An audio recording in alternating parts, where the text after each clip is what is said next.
Hello everyone, how are you doing? This is MD Tech here for another quick tutorial. In today's tutorial, I'm going to show you how to block an email address from sending you mail on AOL.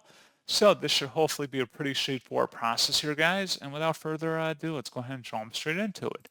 So all you have to do is open up AOL Mail and select the settings button up in the top right, and then go down and select where it says more settings. And now on the left panel, you want to select where it says security and privacy. And there should be something that says blocked addresses. Go ahead and select add. Go ahead and type in the email address you want to block and then select save once you've saved it basically. And that's all you have to do.